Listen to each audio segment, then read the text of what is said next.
E continua com a palavra agora com o processo 24.842. Esse processo é da Câmara Municipal de Cruzeiro do Sul, é um recurso de reconsideração. Ele tem o objetivo de reformar a decisão contida no nosso acordo 11.060 de 2018, prestação de conta da Câmara Municipal de Cruzeiro do Sul, exercício 2010, de responsabilidade do senhor Nicolau Alves de Freitas. Ele foi julgado na sessão do 13 de outubro. Questão das verbas indenizatórias. O Ministério Público de Contas protocolizou intempestivamente presente recurso de reconsideração conforme se depreende do protocolo. Ele demanda a reforma, o nosso parquê, uma vez que houve a liberação de dano ao erário público no valor de 19.621, referente a pagamento de 9.621 de verba indenizatória e ajuda de custo. O Ministério Público de Contas, por meio do seu procurador, doutor Sérgio Cunha Mendonça, manifesta-se a folha 28. É o relatório, senhor presidente. A palavra, sua excelência, procurador, para a sua manifestação. Obrigado, senhor presidente. Trata-se de recurso interposto pelo Ministério Público de Contas junto a este tribunal, em razão da decisão objeto do acordo 11.060 do plenário, datado publicado no Diário Eletrônico de Contas do dia 17 de junho de 2019. Naquele julgamento, a Corte decidiu, por maioria, nos termos do voto vencedor do conselheiro Antônio Jorge Malheiro, considerar irregular a prestação de contas da Câmara de Cruzeiro do Sul, exercício 2010, de responsabilidade do senhor Nicolau Alves de Freitas, em razão da incorreta forma de utilização da verba indenizatória e de ajuda de custo, sem, contudo, aplicar a pena de devolução ou multa, ante a ausência de prova de lucupletação ilícita e ainda tendo em vista o marco temporal estabelecido por este tribunal para a despesa objeto da análise. O voto que inaugurou a divergência, o nobre conselheiro, considerou que o pagamento de despesa a título de verba indenizatória e ajuda de custo pela Câmara de Cruzeiro do Sul, nas quantias, respectivamente, de R$ 9.621,97 e de R$ 9.000, não observou as regras obrigatórias para o uso de verba dessa natureza. No entanto, ponderou que não haveria prova de locupletação ilícita para ensejar a devolução do recurso público e, por isso, votou pela irregularidade das contas, mas excluiu a imputação do débito e a fixação da multa. As razões de decidir não merecem prosperar. Conforme se depreende do acordo recorrido, tanto o voto vencido quanto o voto vencedor convergiram no sentido de que a verba indenizatória e a ajuda de custo, apontada pela área técnica, foram pagas sem observância da finalidade pública e o marco temporal fixado por esta Corte no exercício de 2015 afastaria a necessidade de devolução dessas verbas.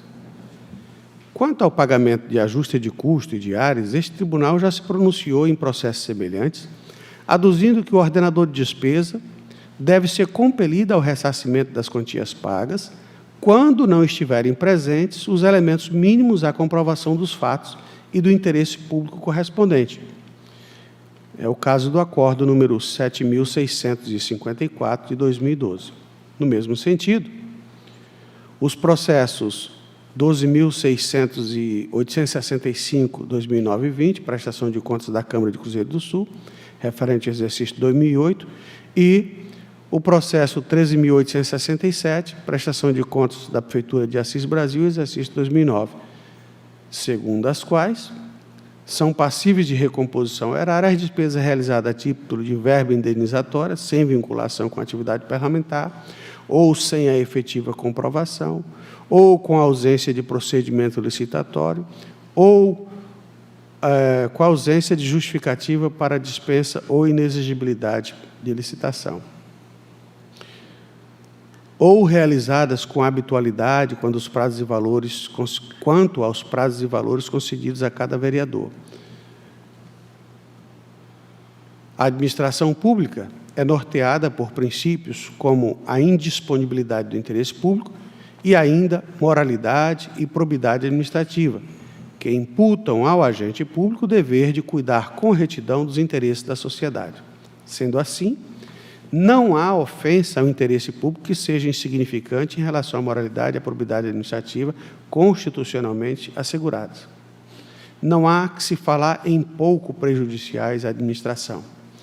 Além disso, o agente público, no exercício de suas funções, deve observar as normas que servem de comando para a sua atuação, princípio da legalidade, de modo que o comportamento ético e moral deve ser sempre perseguido pelos agentes públicos. Tanto é assim que a Lei de Improbidade Administrativa, Lei 8.429 de 92, prevê como ato ímprobo a simples violação a princípio, sem que haja qualquer enriquecimento do agente ou dano ao erário. No caso concreto, a área técnica apurou, quantificou e individualizou o débito, de modo que este tribunal não deve furtar-se de condenar o agente responsável à reparação do dano, sobretudo porque o marco jurisprudencial estabelecido pela Corte tinha, originalmente, como escopo de aplicação, situações em que as verbas indenizatórias eram executadas irregularmente, mas sem locupletação dos parlamentares. Sucede que não veio aos autos qualquer documento comprobatório dos supostos gastos com peças para veículos, serviços mecânicos ou de lanternagem, o que remete à conclusão de que a situação em tela escapa daquela albergada pelo marco temporal firmado pelo Tribunal de Contas. Sobre este aspecto, vale salientar que, na seara pública, compete ao gestor demonstrar que empregou corretamente os recursos que lhe foram confiados, uma vez que, violado o dever jurídico de apresentar a prestação de contas, nasce para o gestor a responsabilidade de ressarcir os valores, presumindo-se não aplicado para atender o interesse público. Em verdade, essa inversão do ônus da prova decorre da violação da obrigação originária, qual seja de prestar contas adequadamente, que, violada, enseja a recomposição do erário, sob a presunção relativa de não aplicação dos dinheiros públicos para finalidades previstas. Portanto, aplica-se com exatidão o caput do artigo 54 da Lei Orgânica deste Tribunal, parâmetro que regula o tema diante deste tribunal. Lá está dito que o tribunal condenará o responsável havendo débito.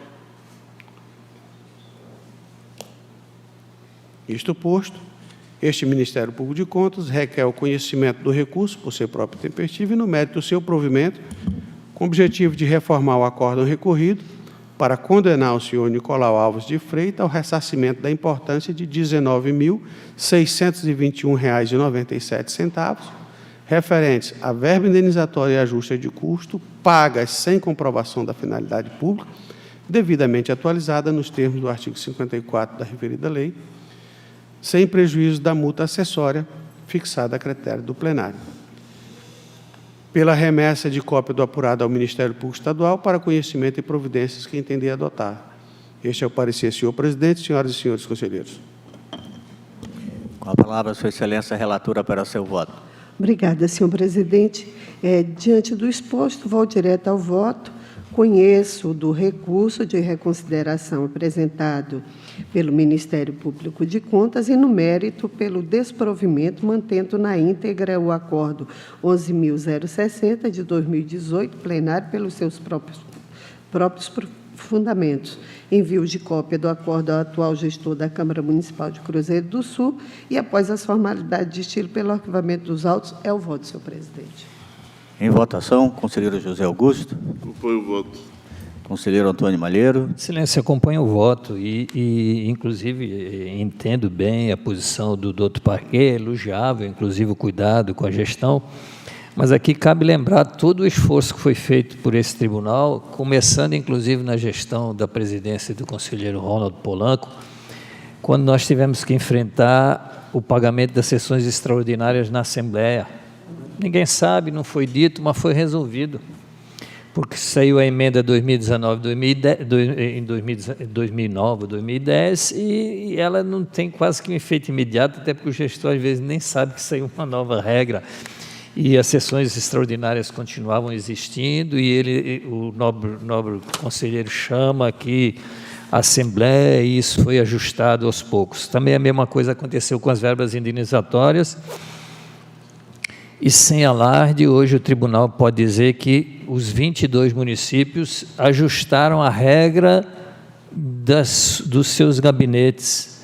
Então, quando há esta decisão e esta colocação das verbas indenizatórias, e aqui eu quero pedir vênia ao novo procurador sobre a finalidade pública, o tribunal entendeu que não houve a lucupletação e entendeu que o dinheiro também foi aplicado no exercício da função do vereador. Não sem finalidade. Apenas a formalidade não estava correta. E aí, aproveitando a associação dos municípios, dos vereadores, foi feito um trabalho elogiável, com muita ajuda da Câmara Municipal de Rio Branco, e hoje nós podemos dizer que a última, que ainda ficou até 2014, ficaram 21 municípios resolvidos, que era o nosso medo, era expor o parlamentar pela forma como ele tinha, como era colocada a sustentação dos gabinetes, isso foi ajustado. O último, inclusive, é Sena Madureira, que vem no próximo processo, e aqui cabe que nós tenhamos o mesmo olhar que nós tivemos para os outros, e é o próximo processo agora, e até a Assembleia Legislativa, com muita dificuldade, e que nós conseguimos conversar com eles em 2018, no final da legislatura passada, ajustando o que era verba de gabinete, com o que era possibilidade de diária, viagem, possibilidade de fornecer de estrutura. Então, houve todo um esforço aqui nessa colocação, e por isso que o tribunal entendeu que há uma falha na formalidade, mas não na aplicação do dinheiro. Então, com isso, eu acompanho na íntegra o voto da nobre relatora. Conselheiro Ronaldo Polanco. Acompanho o voto, presidente. Conselheira Dulcinéia. Com relator, senhores. Conselheira Maria de Jesus. Com relatores. Aprovado por unanimidade, termo da voto, conselheira relatora.